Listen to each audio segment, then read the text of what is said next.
Conseil des ministres aujourd'hui au palais présidentiel. Cheikh Salah Cissé et Ruth Gbagbi, les médaillés ivoiriens au JO 2016, bientôt reçus par le chef de l'État Alassane Ouattara. Toujours en Côte d'Ivoire, la rentrée scolaire 2016-2017. 2 villages du département de Touba, dans la région ouest, dotés d'écoles. En fin des heures, à Libreville, au Gabon, après les résultats officiels de la présidentielle, Ali Bongo est réélu pour un 2e septennat. Bonsoir à tous et merci de suivre RTI2. Cheikh Salah Cissé et Ruth Gbagbi, les 2 athlètes ivoiriens médaillés aux Jeux olympiques de Rio 2016, seront donc reçus par le président de la République Alassane Ouattara le 5 septembre prochain au palais présidentiel. Il s'agit d'une cérémonie pour reconnaître leurs mérites et récompenser leurs prestations lors des JO 2016. C'est ce qui ressort aujourd'hui du traditionnel Conseil des ministres.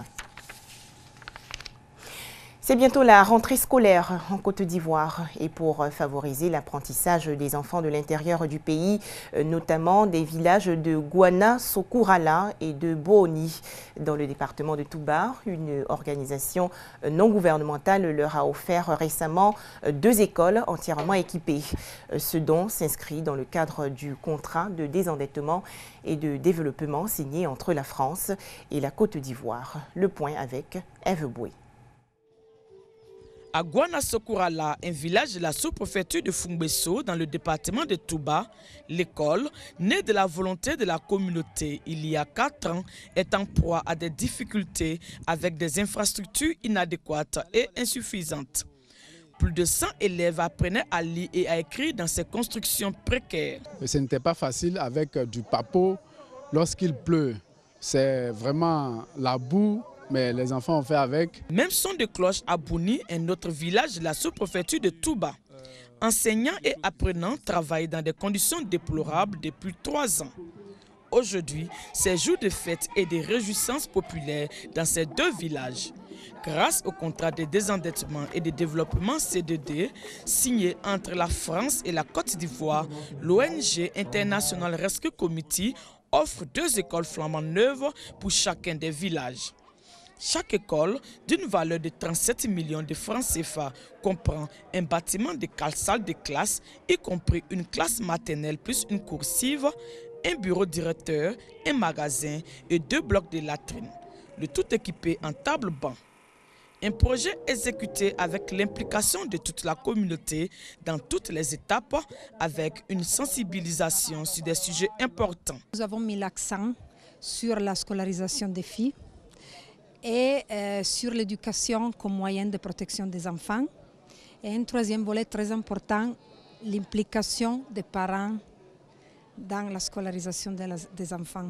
Une action saluée par l'ensemble des autorités, des élus, des acteurs du système éducatif et des cadres.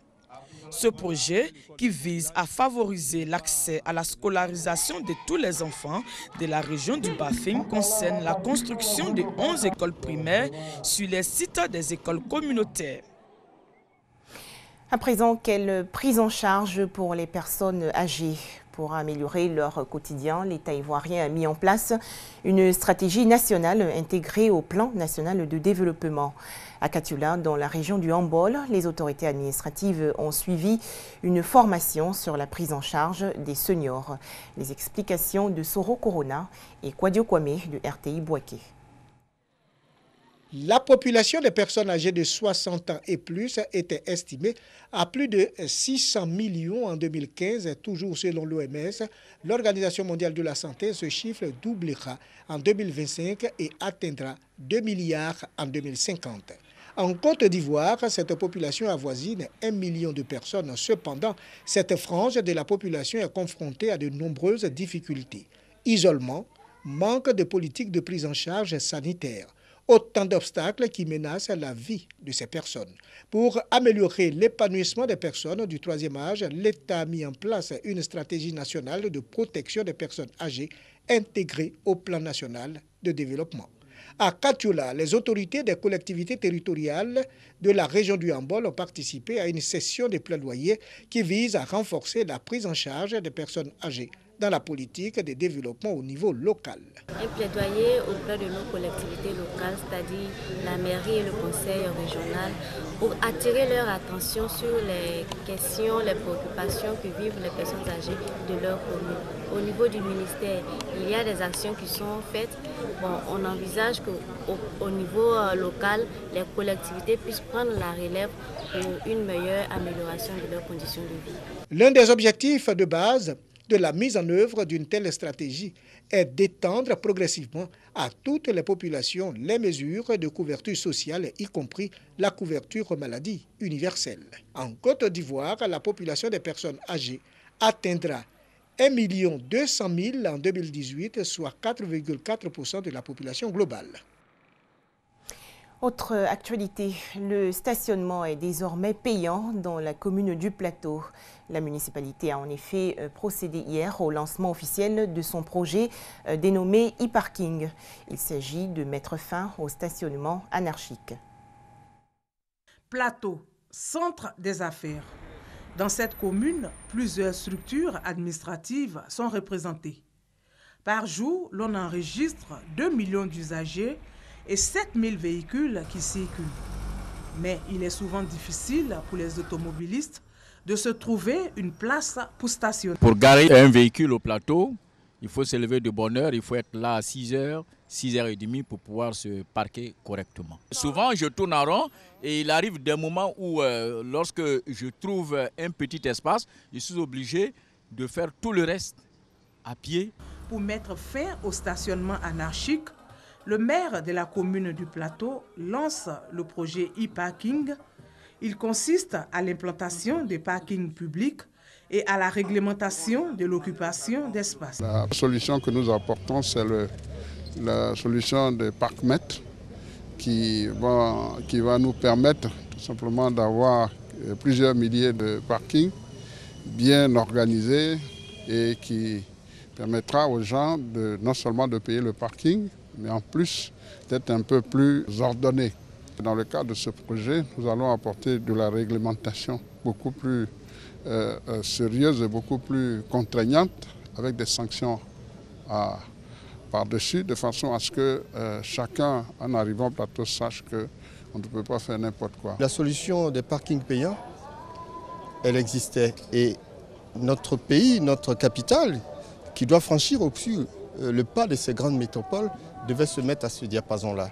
Et nous sommes heureux que ce soit la commune du Plateau, qui est la commune phare de Côte d'Ivoire, qui initie ce projet, qui va apporter une vraie aide, une vraie solution, en tout cas aux opérateurs économiques.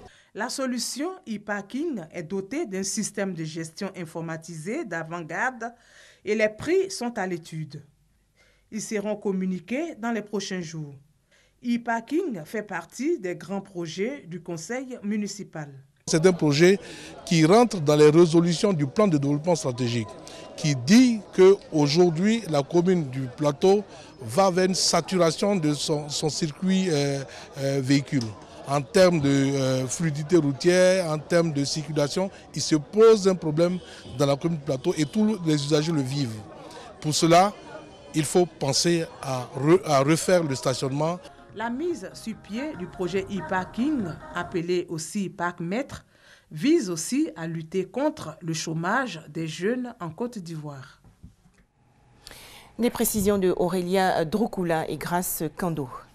Un tout autre sujet à présent, le lancement de la 2e édition du marché ivoirien de l'artisanat. Cette plateforme va se tenir du 16 au 25 septembre prochain autour du thème artisanat africain et émergence. Il est question pour cette seconde édition de tisser un lien entre les acheteurs professionnels, les artisans et autres partenaires au développement. Un nouveau venu au rayon littérature ivoirienne. L'épopée du football ivoirien a été présentée et dédicacée aujourd'hui par Ricardo Zama, par ailleurs journaliste de sport. C'était dans la commune de Cocody. Sobre et brève, la cérémonie de dédicace de l'épopée du football ivoirien de José Ricardo Zama s'est déroulée à la salle San Pedro de l'Hôtel Ivoire. Un livre fort qui retrace les grandes preuves du football ivoirien. Le sacre des éléphants pour la première fois de leur histoire en Coupe d'Afrique des Nations en 1992 à Dakar, L'historique qualification pour la première fois à la Coupe du Monde en 2006 sont relatées avec détail. Les grands clubs ivoiriens comme le Stade d'Abidjan, le Stella Club d'Adjamé, l'Africa Sport et la SEC Mimosa ne sont pas oubliés. La belle époque des académiciens de la SEC Mimosa avec Jean-Marc Guiou est racontée avec un volet lyrique. Après près de 20 années d'exercice de ce métier, nous avons constaté qu'il y avait un vide, que nous n'avions pas de repères, alors que nous avions des équipes qui ont une histoire. Comment le savoir si rien n'est fait? Et donc, cela nous a interpellés. Nous y avions vu une sorte de sacerdoce. Et donc, il fallait véritablement faire cet ouvrage-là pour permettre aux jeunes générations d'avoir des appuis, d'avoir un recul pour parler de tel ou tel club.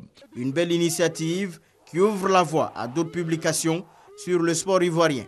L'épopée du football ivoirien est un cours d'histoire de notre football. Un reportage de Seydou Koulibaly du service sport. Le riz, céréale très consommée en Côte d'Ivoire, a été célébré récemment à Gagnoa, dans la région du Gor. Il s'agit entre autres de faire la promotion du riz local en vue d'atteindre l'autosuffisance alimentaire. Cette célébration a été également marquée par des concours culinaires. Il est en fort avec Eric Goré. Le riz local au centre d'une manifestation dans la région du Gor. Les populations se sont retrouvées autour de cette denrée alimentaire très consommée en pays bété.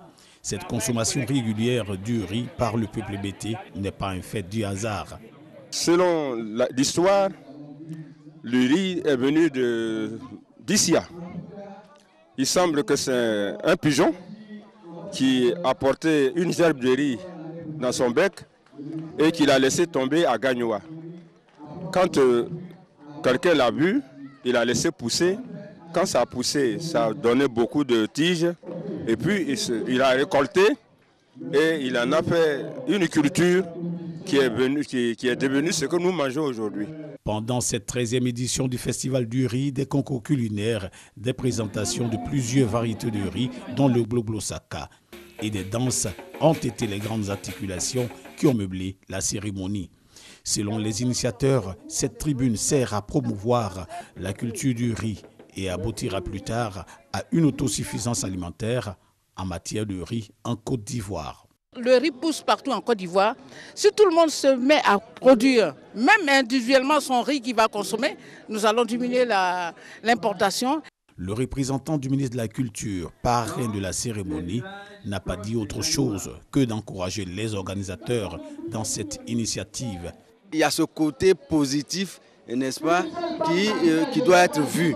C'est ce côté-là qui permet donc à la population d'être autosuffisante en riz. Les initiateurs du Festival du riz souhaitent faire de la riziculture une activité hautement rémunératrice pour le riziculteur. Ne dit-on pas que le succès de ce pays repose sur l'agriculture?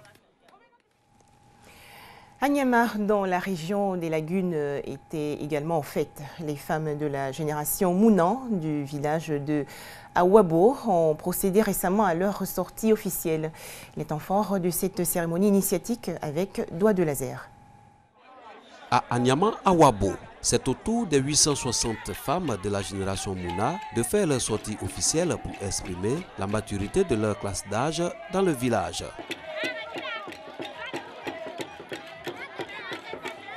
Une parade des guerrières à l'image des hommes de toute génération de la catégorie des Tiagba ou Doubo en pays ébrié. Une belle illustration pour montrer sa capacité à affronter les difficultés de la vie. Les danses traditionnelles guerrières des femmes Atié ont été présentées aux invités avec à leur rang les autorités administratives, politiques et coutumières du département d'Anyama.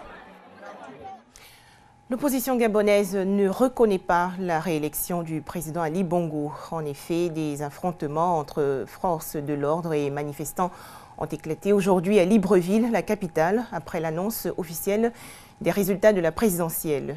Ali Bongo Ondimba a été réélu pour un deuxième septennat avec 49,80% des suffrages devant l'opposant Jean Ping qui remporte 48,23%.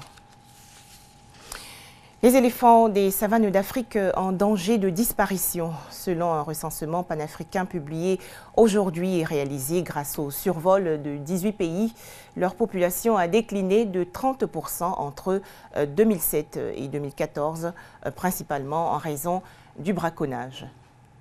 Voilà, c'est la fin de cette édition. Merci de nous avoir suivis.